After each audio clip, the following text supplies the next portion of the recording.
Sí, la semana que viene tenemos, creo que es el primer domingo del mes, ¿verdad? Sí. Entonces tenemos la Santa Cena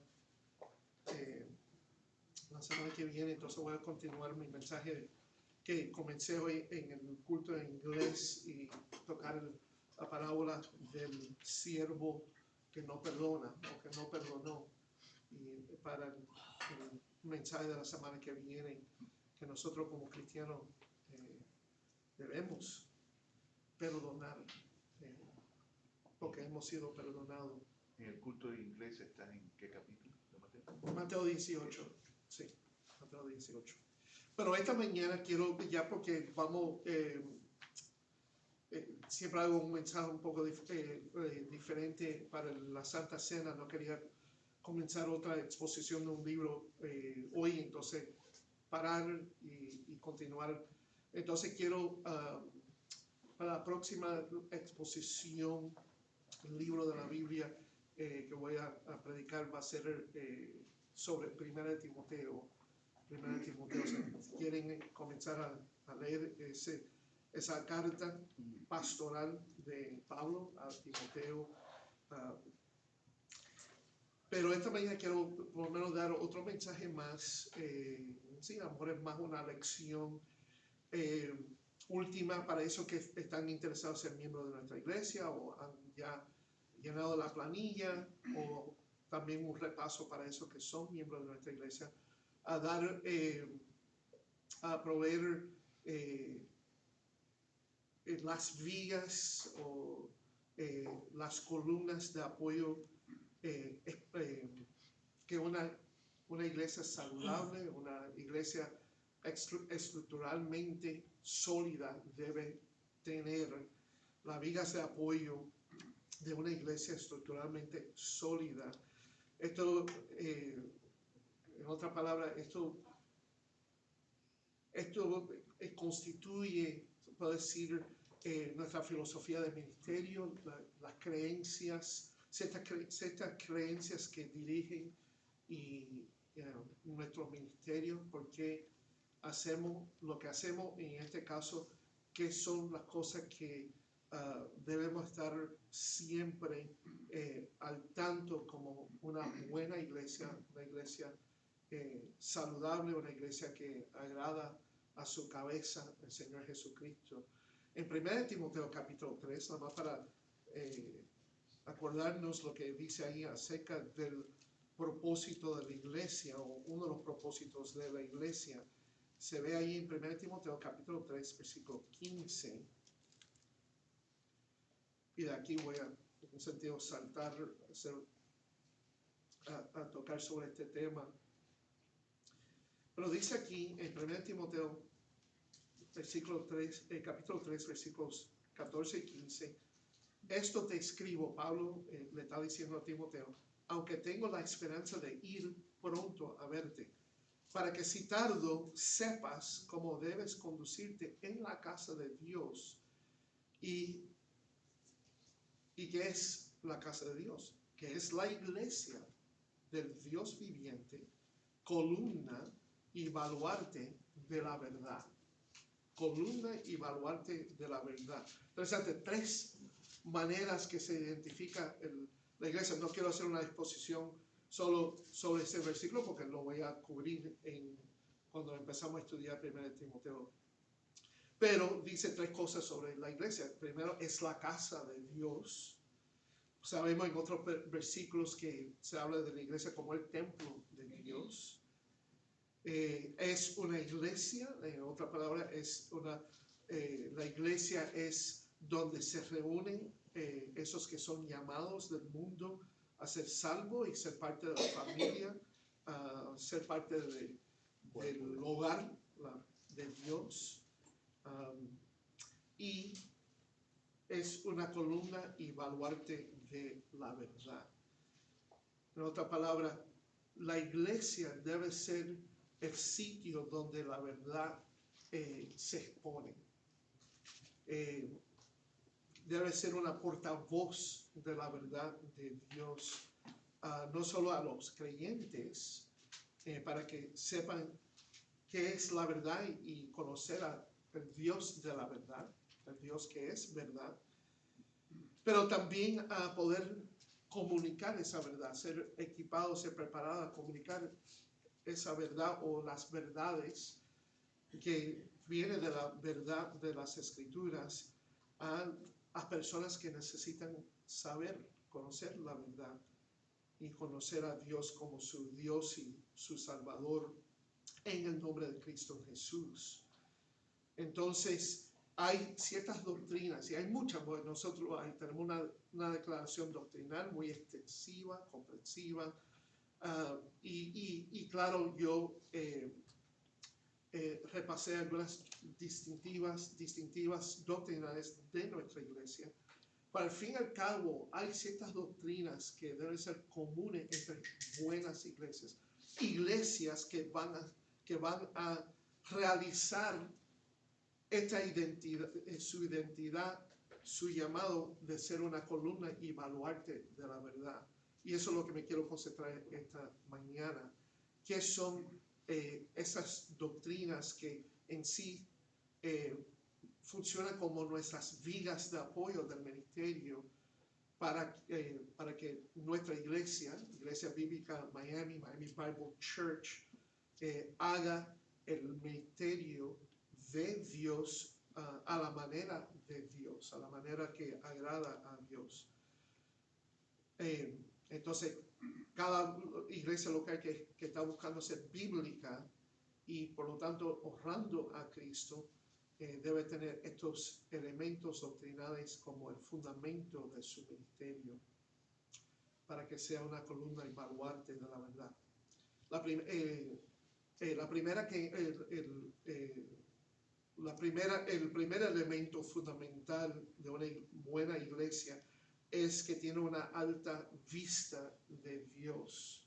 Una alta vista de Dios, una alta creencia, perspectiva de Dios. Mira, no hay nada malo, no quiero ser crítico y razonable a decir que Dios no es nuestro amigo. Tenemos himnos que hablan de la amistad de Dios y que Él es nuestro amigo. Cristo es nuestro amigo, especialmente en tiempos malos. Él siempre está ahí como un buen y fiel amigo. En inglés hay un himno, no sé si hay, no me acuerdo si está en español. What a friend we have in Jesus. Porque amigo no es Cristo. Exactamente. Entonces, esto no es negando eso, pero el problema es, especialmente en nuestra cultura, especialmente con iglesias que quieren ser bien contemporáneas y ser muy accesibles para atraer muchas personas a su iglesia. Entonces, yo creo que rebajan a Dios, reducen a Dios la perspectiva de quién es Dios y solo verlo como un amigo, solo verlo como alguien que podemos a lo mejor presentarnos siempre de una manera informal, ¿okay? De una manera que podemos hasta a lo mejor ser chiste en el nombre de Dios o usando el nombre de Dios o cosas así y presentar a lo mejor un culto que no comunica la reverencia de Dios. ¿Quién es Dios? Como un Dios que es santo y justo. Le voy a enseñar esto. Yo no estoy acostumbrado a hacer esto, pero esto me vino a la mente para ilustrar un poco algo que estoy presentando aquí. Y este es el timbre cuando mi hija Alicia me llama. Este es el timbre que sale. Hugo tiene su propio timbre también cuando él me llama. No sé si tú sabes cuál es, pero yo te lo digo después. Porque no es tan reverente. Pero este es el timbre, no sé si se va a oír aquí, pero de mi hija Alicia cuando ella me llama.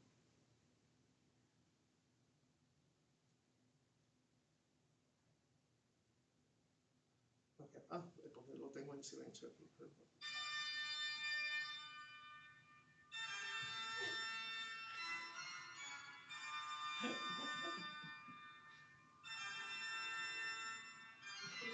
creo que se saben ese timbre, ¿verdad? No me toque otra vez. Cuando eso me suena en el teléfono, yo sé que mi hija Alicia. Por favor, no me pregunten ahora, después yo le digo por qué tiene ese timbre. Pero cuando escuchamos eso, tenemos muchas veces la connotación, la asociación con algo que miedoso, espantoso, ¿verdad? A lo mejor una película que tiene que ver con fantasmas o monstruos o la fantasma de la ópera, por ejemplo. Pero eso fue en su tiempo, en el siglo XVII, yo creo, eso fue música de la iglesia, o música en la iglesia, compuesto por Johann Sebastian Bach, que fue un director de música en la iglesia. Ahora el compositor más grande, depende de uno quien prefiere, Mozart, Beethoven o Bach, pero yo creo que muchos musicales saben que a lo mejor Bach y lo complicado fueron sus composiciones y que a lo mejor era el mejor y el más grande. Y lo bonito es que fue un hombre de la iglesia, un hombre cristiano. Y todo lo que compuso era para la iglesia.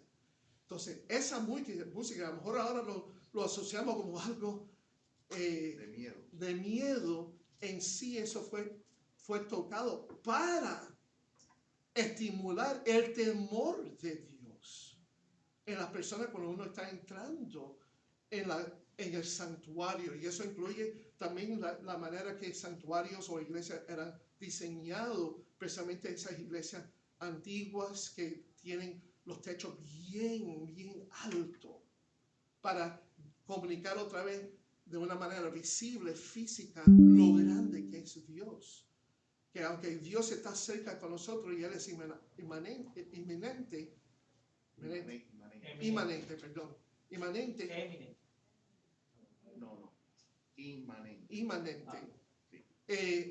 Él es también trascendente y entonces Él es distinto y alto y más grande que su creación.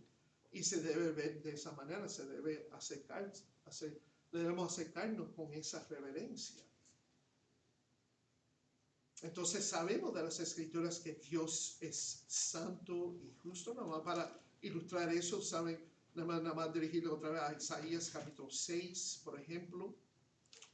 Isaías capítulo 6, espero que saben este pasaje muy bien.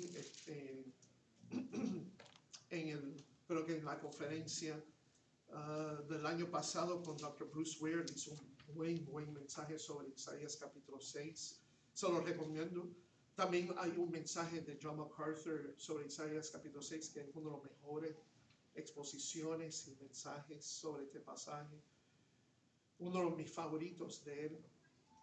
Pero Isaías capítulo 6, versículos 1 al 3, nada más para ilustrar esto y hablar de la santidad de Dios. En el año que murió el rey Usías, vi yo al Señor sentado sobre un trono alto y sublime, y sus faldas llenaban el templo. Por encima de él había serafines, cada uno tenía 6 alas, con 2 cubrían sus rostros, con 2 cubrían sus pies, y con 2 volaban. Y el uno al otro daba voces diciendo: Santo, Santo, Santo, Jehová de los ejércitos, toda la tierra está llena de su gloria. Y claro, con esa visión, la única respuesta, o la respuesta inmediata y apropiada de Isaías es: ¡ay de mí! Yo soy un hombre que se merece la condenación de Dios, porque yo soy un hombre inmundo y vivo o habito entre una gente inmunda.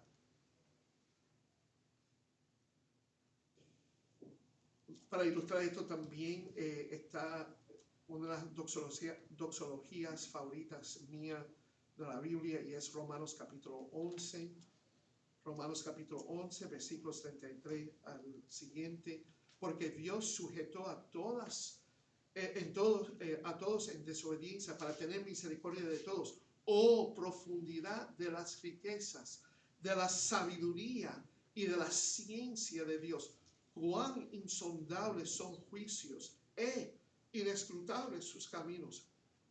Porque ¿quién entendió la mente del Señor? ¿O quién fue su consejero?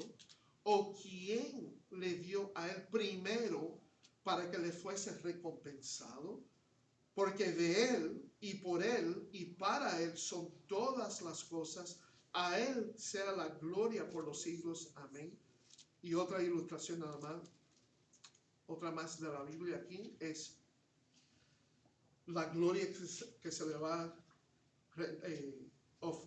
ofrecer y cantarle al Señor ahí en el cielo, en Apocalipsis capítulo 8, versículo, Apocalipsis capítulo 4, versículo 8 y adelante.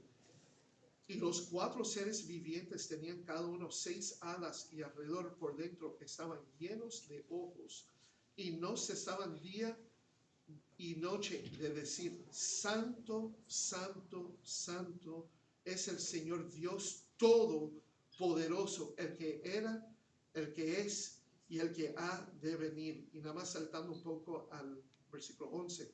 Señor, digno eres de recibir la gloria y la honra y el poder, porque tú creaste todas las cosas y por tu voluntad existen y fueron creadas. Dios es santo y justo y todopoderoso. Entonces, como creyentes y pecadores que ahora que ahora son apartados de Dios, entonces llamados santos por nuestra posición ahora delante de Dios, nuestra posición espiritual delante de Dios, aunque pecamos todavía, somos santos ahora. Entonces debemos vivir en santidad. Primero de Pedro capítulo 1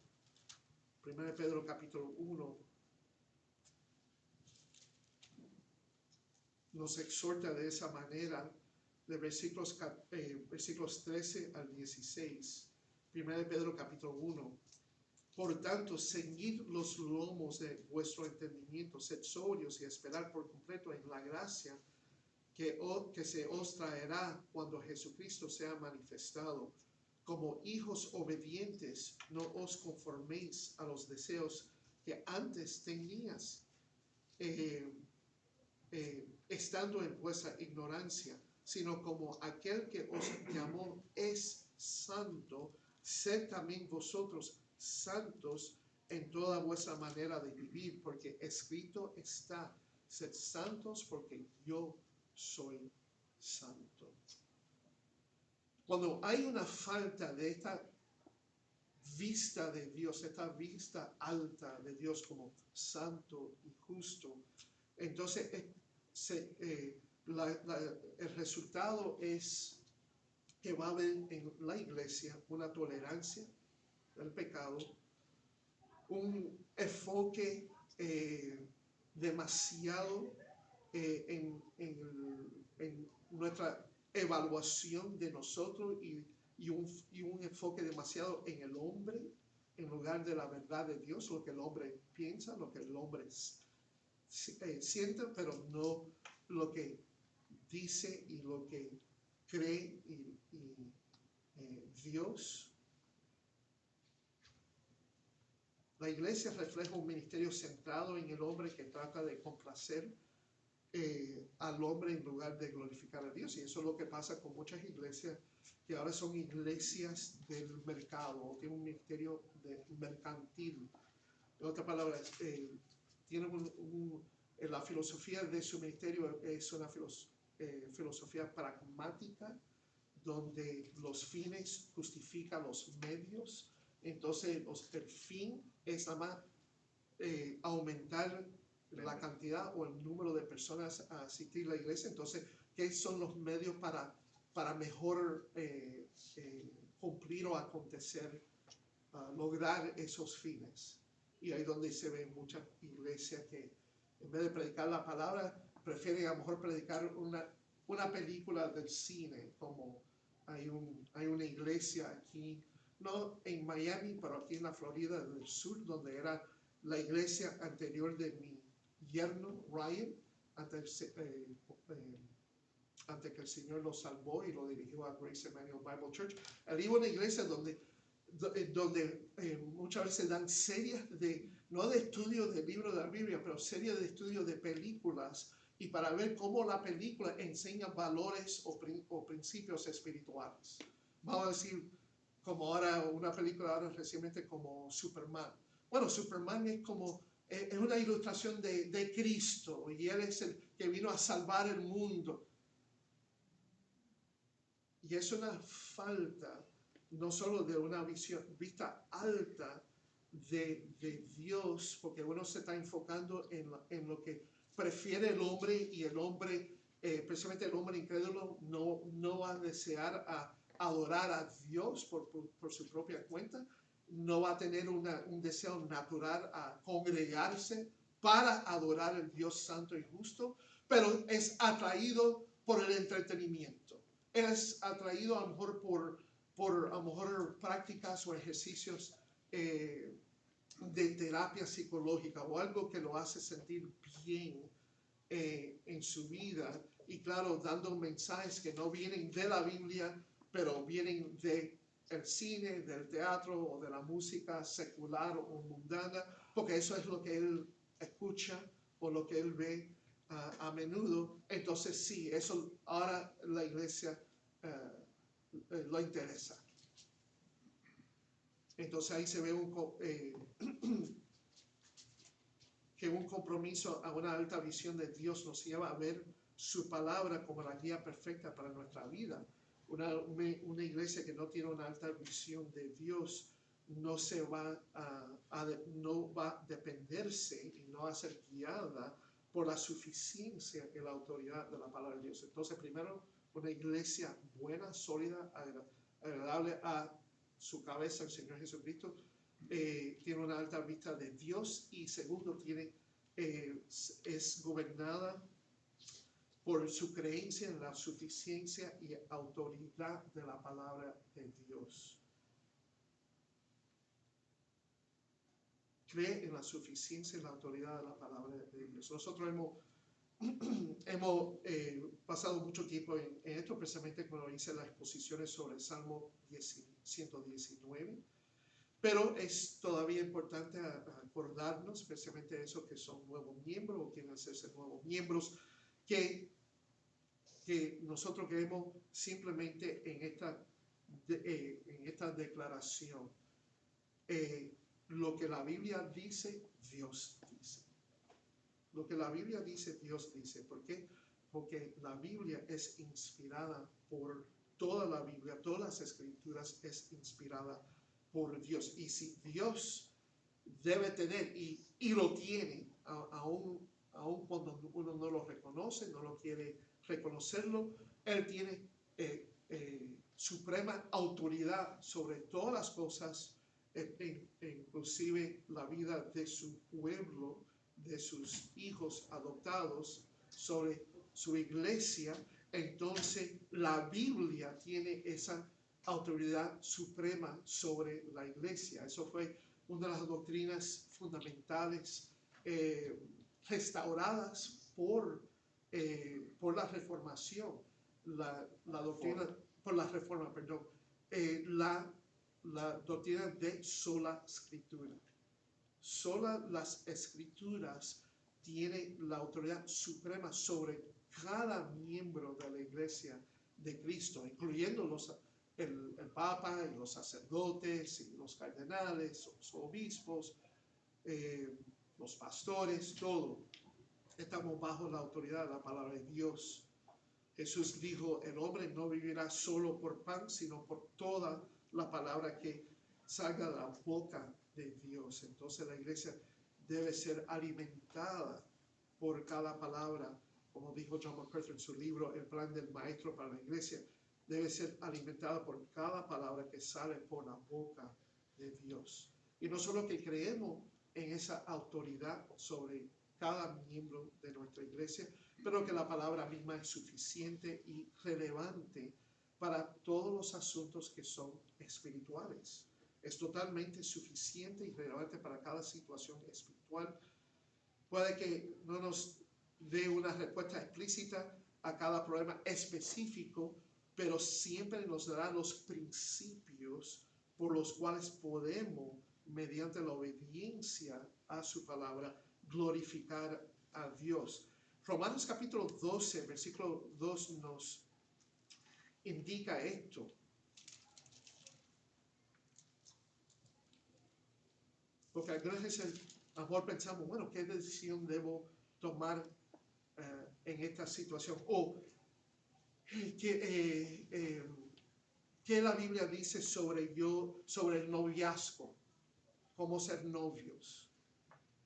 Y muchas veces yo he tenido que aconsejar a la persona, incluyendo a mis propios hijos, que en sí la Biblia no tiene reglas sobre eso. Al contrario, la cultura que se ve en la Biblia, especialmente en el Antiguo Testamento, pero también hasta en la cultura judía en el Nuevo Testamento, es que no había noviazgo como lo practicamos en tiempos modernos. Muchos de los matrimonios eran que ya arreglados, ya eran, ha habido un acuerdo entre los padres de los novios antemano para casarse eventualmente.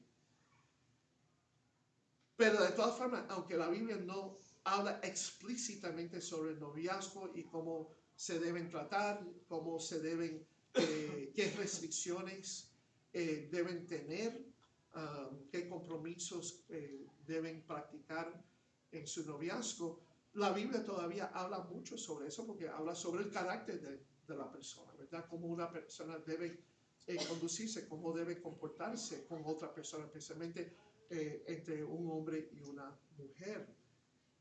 Se habla de la seriedad del pacto matrimonial. Entonces, si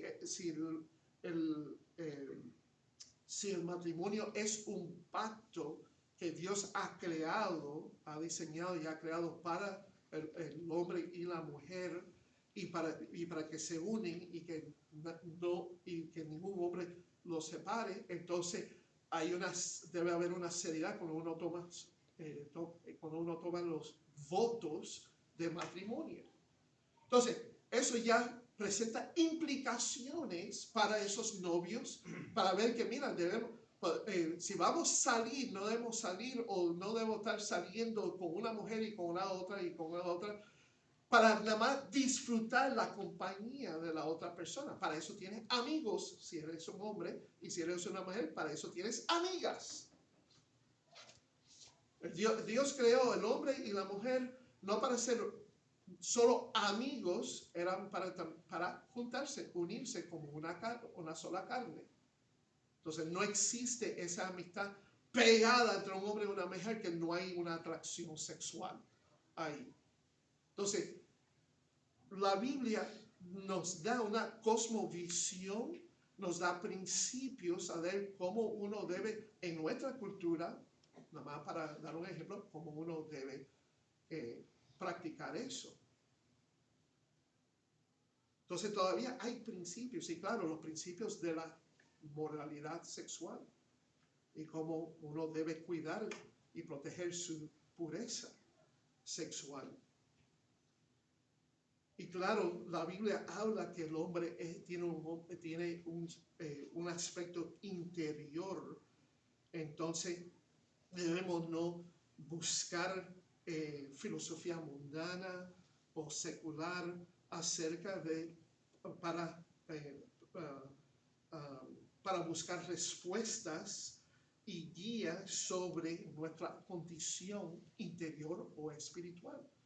Como muchos lo hacen hasta en la iglesia, que integran principios de psicología o psiquiatría que al fin no tienen base, no solo en la Biblia, que rechazan el punto de vista bíblico, rechazan a Dios, rechazan la autoridad de la Biblia y rechazan la suficiencia de la Biblia y su poder, su relevancia para cambiar la persona en su interior, para transformar a esa persona. Romanos capítulo 12, versículo 2 dice esto: no os conforméis a este siglo, sino transformaos por medio de la renovación de vuestro entendimiento, para que comprobéis cuál sea la buena voluntad de Dios, agradable y perfecta o completa. En otras palabras, si estamos leyendo y obedeciendo la palabra de Dios, entonces eso no está regularmente nos está renovando nuestra mente, y entonces esa renovación resulta en una transformación gradual, pero una transformación donde nos estamos cambiando más y más conforme a la imagen de Cristo, y eso resulta en un aumento progresivo en nuestro entendimiento o discernimiento sobre la voluntad de Dios. Entonces, la palabra de Dios no tiene que tocar cada cosita que ocurre en este mundo o cada situación en este mundo, pero nos da todo lo que necesitamos para crecer espiritualmente, para conformarnos a la imagen de Cristo y para poder vivir una vida moralmente según la voluntad de Dios, porque nos da la sabiduría de saber cómo debo vivir en todos aspectos prácticos de nuestra vida. Entonces, al no reconocer la suficiencia y la superioridad de la palabra, conduce una iglesia y cristianos a una búsqueda de comodidad en lugar de obediencia, de buscar una experiencia personal como su autoridad más alta o superior en lugar de la autoridad de la palabra de Dios. ¿Quién no ha hecho eso? ¿Quién no a lo mejor ha pensado, yo he tenido una experiencia muy fuerte, y entonces trata de buscar la Biblia, si la Biblia ahora se afirma esa experiencia, o si uno cree en esa experiencia personal tan fuerte que uno no tolera la enseñanza de la Biblia que a lo mejor que contradice esa experiencia. Cuando eso sucede, entonces la persona está indicando que yo ahora he elevado la experiencia personal sobre la autoridad bíblica, la experiencia subjetiva sobre la autoridad objetiva de la Biblia. Y claro, esto conduce, si la persona o la iglesia no reconoce la suficiencia y la relevancia de la palabra de Dios, eso conduce a un pensamiento contemporáneo como su guía para vivir en lugar de los principios de la verdad divina. Vamos a buscar otros principios del mundo en vez de la palabra de Dios. Es una advertencia que Pablo mismo le dio a la iglesia en Colosas, cuando le dijo aquí, en capítulo 2, versículos 6 al 8, por tanto, de la manera que habéis recibido al Señor Jesucristo, andad en Él, arraigados y sobreedificados en Él, y confirmados en la fe, así como habéis sido enseñados, abundando en acciones de gracias. Mirad que nadie os engañe por medio de filosofías y huecas sutilezas, según las tradiciones de los hombres, conforme a los rudimentos del mundo y no según Cristo.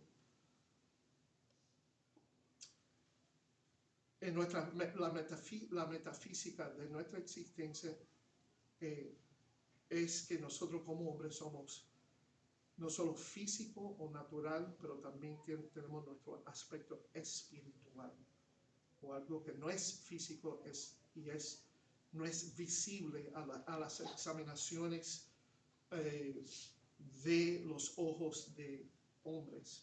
Entonces hay que tener mucho cuidado cuando queremos mejor aceptar rápidamente los diagnósticos de psiquiatras o psicólogos que quieren hablar de desórdenes emocionales, cuando la emoción viene de Dios y Dios no es físico. Nosotros reflejamos la imagen de Dios que incluye las emociones.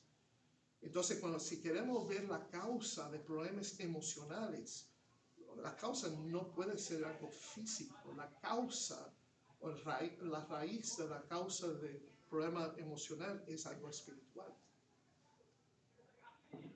Cuando nosotros estamos yendo más a lo que dice el mundo sobre causas físicas, entonces estamos en peligro de a integrar una perspectiva naturalista o del naturalismo a nuestra vista cristiana.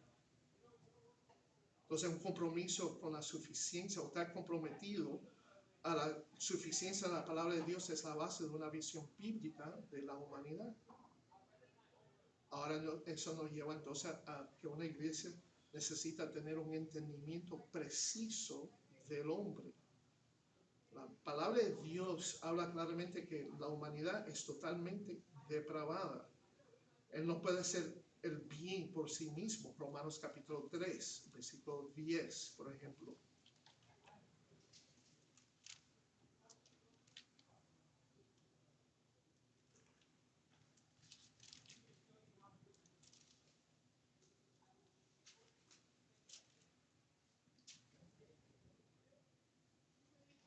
¿Qué pues? ¿Somos nosotros mejores que ellos? En ninguna manera. Pues ya hemos acusado a judíos y a gentiles que todos están bajo pecado. Versículo 10. Como está escrito, no hay justo, no hay ni aún uno, no hay quien entienda, no hay quien busque a Dios. O en el Antiguo Testamento, Jeremías, el diagnóstico bíblico del corazón del hombre en Jeremías capítulo 17, versículo 9.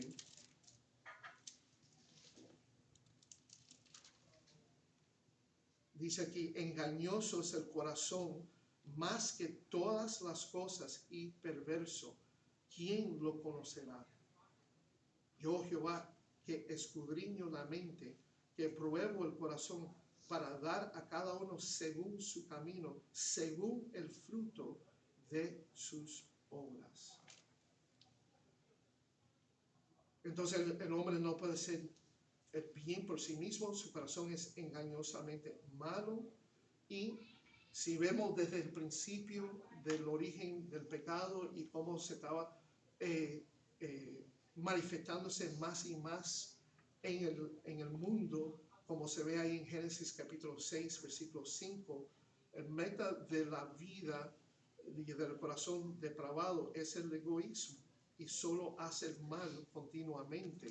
En Génesis capítulo 6, versículo 5, Dios dio su diagnosis ahí sobre el hombre y por qué él trajo el diluvio al mundo. Dice ahí en Génesis capítulo 6, versículo 5, y vio Jehová que la maldad de los hombres era mucha en la tierra, y que todo designio de los pensamientos del corazón de ellos era de continuo solamente el mal. Wow. Fíjense ahí, los hombres, designio de los pensamientos del corazón, todo eso tiene que ver con la existencia interior o espiritual del hombre, su mente, su espíritu. Maldad estaba universalmente ahí en toda la tierra, y que en el corazón o el designio de los pensamientos del corazón era continuo solamente o exclusivamente el mal. El hombre fue creado para glorificar a Dios, pero debido al pecado busca glorificarse a sí mismo. Entonces un pecador está alienado de Dios, o está apartado de Dios, y como resultado buscará la realización del sistema maligno del mundo, y ama ese sistema, ama el mundo, ama los deseos que vienen por el ojo, o los deseos que vienen por la carne, o ama el orgullo que surge ahí en su corazón. Entonces una iglesia bíblica una iglesia que agrada a su cabeza, el Señor Jesucristo, tiene un entendimiento preciso del hombre que nos ayuda a entender el diseño de Dios en la construcción o la edificación de su iglesia. Entonces, esto nos lleva al cuarto principio aquí, y que una iglesia bíblica tiene una correcta comprensión de la iglesia o de lo que se ve como iglesia. Ya yo le hablé de 1 Timoteo 3:15, que dice ahí que la iglesia existe para ser una columna, un baluarte de la verdad, en otra palabra, para ser un depósito de la verdad divina y exponer esa verdad al mundo. La iglesia existe para proporcionar un contexto de comunión amorosa entre sus miembros con el propósito de una edificación con el propósito de una edificación mutua, porque que se realiza una edificación mutua. La iglesia es llamada para ser una luz en un mundo oscuro o espiritualmente en tinieblas, para la evangelización de los elegidos de Dios. Y un fracaso para entender correctamente el propósito de la iglesia conduce al ministerio superficial y falso. Como dije antes, nada más se ve el éxito del programa, que es como la gloria que se hace ahí o que se realiza en vez de la gloria de Dios. Es nada más entretener o hacer los participantes o eso que atienden la iglesia a ser acomodados o entretenidos o hacerlos sentirlo bien, en vez de darle lo que necesitan. Y a veces lo que necesitan es tener la palabra, es exponer la palabra de Dios, que ahora trae convicción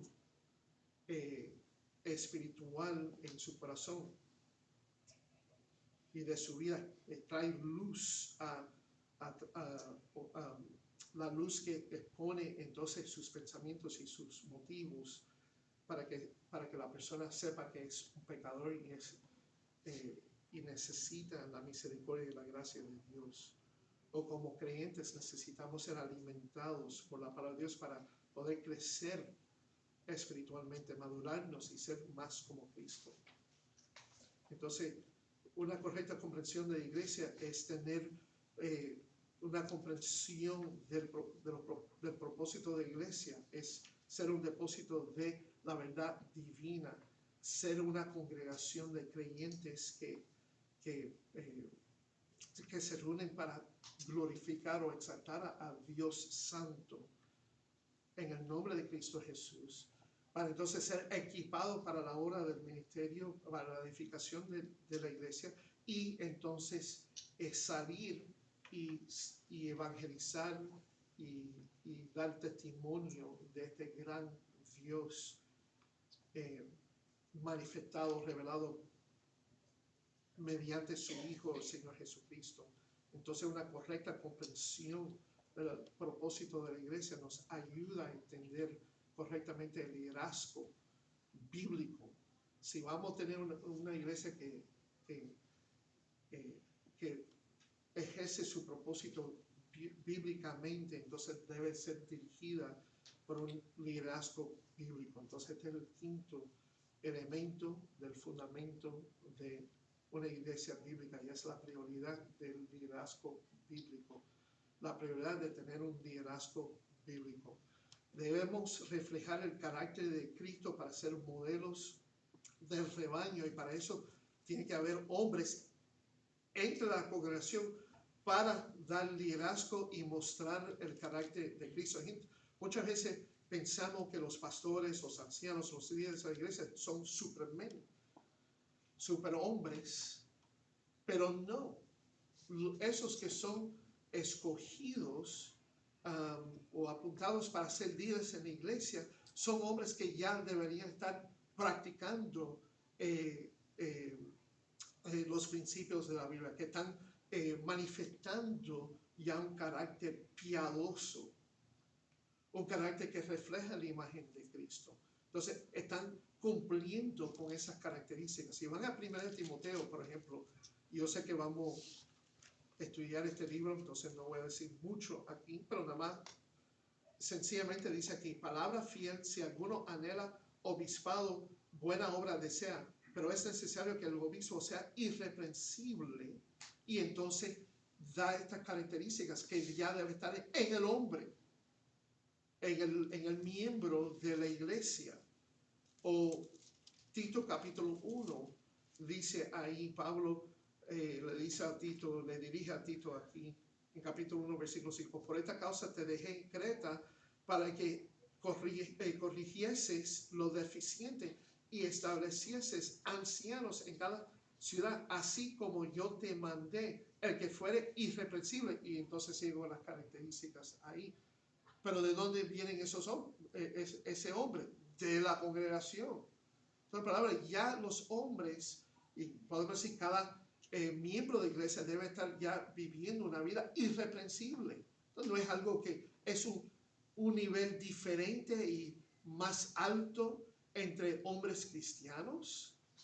No, esta es ya una pauta, esto es una expectativa de cada cristiano. Se espera, por ejemplo, como si volvemos ahí a Tito o el 1 Timoteo, se espera que ya el hombre está administrando su propio hogar. Este hombre debe estar pues el que no sabe gobernar, el que gobierne bien su casa, que tenga a sus hijos en sujeción con toda honestidad, pues el que no sabe gobernar su propia casa, ¿cómo cuidará de la iglesia de Dios? ¿Ve el orden ahí? Esto no es, ponga un líder ahí, entonces ahora debería ya estar gobernando bien su casa. Ya debe estar mostrando un liderazgo bíblico, espiritual, piadoso en su hogar. Interesante que 1 Pedro dice esto de los ancianos o los líderes de la iglesia. En 1 Pedro capítulo 5 dice ahí en versículo 3, como una característica de los pastores, no como teniendo señorío sobre los que están a vuestro cuidado, sino siendo ejemplos de la grey. Bueno, si deberían ser ejemplos, entonces, ¿qué indica eso de la congregación? La congregación debería seguir su modelo. Pero recuerda que esos son escogidos de ya entre la congregación. Entonces debería mantenerse y seguir aumentándose espiritualmente como un hombre piadoso, que incluye cuando está en esa posición de liderazgo, no ver que es una posición de tomar poder y señorío. Y si ese es el ejemplo, eso quiere decir que cada hombre en la iglesia no debe tomar señorío y dominio y dominar su casa, su esposa y sus hijos de una manera que desagrada al Señor Jesucristo. Al contrario, dice aquí de los líderes, sea en la casa o sea en la iglesia,